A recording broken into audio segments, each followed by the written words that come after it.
Red मिर्च powder, नमक, ज़ीरा, धनिया, ये आप सब एक एक टीस्पून ले लें। उसके बाद आपने क्या करना है, 3 से 4 आलू ले लेने हैं जिसको आपने लंबाई के रुख काट लेना है। जब ये कट जाएं तो इसके बाद आपने इसके अंदर कटी हुई प्याज ऐड कर देनी है, कटी हुई हरी मिर्चें ऐड कर देनी है,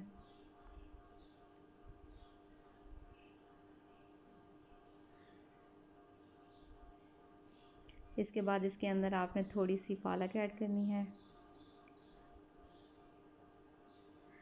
थोड़ा सा धनिया, हरा धनिया, और इसके बाद जो जितने भी मसाले मैंने आपको बताए हैं एक एक टीस्पून वो आपने अंदर ऐड कर देना। अपने टेस्ट के हिसाब से ऐड कर सकते हैं, मिर्ची आप कम भी ज़्यादा भी कर सकते हैं। उसके बाद इसमें बेसन ऐड करके हम इसको अच्छे से मिक्स कर लेंगे। ना बहुत आप गाढ़ा इसको रखें, ना बहुत ज़्यादा इसको पतला रखें, बस मीडियम रखें।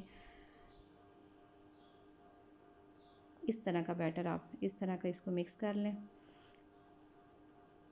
जब ये मिक्स हो जाए तो उसके बाद इसको कढ़ाई में ऑयल डाल के, गरम ऑयल के अंदर आप पकोड़े डालें, थोड़े थोड़े करके डालें ताकि ना बहुत बड़े हों, क्योंकि बहुत बड़े हों तो वो कच्चे रह जाते हैं।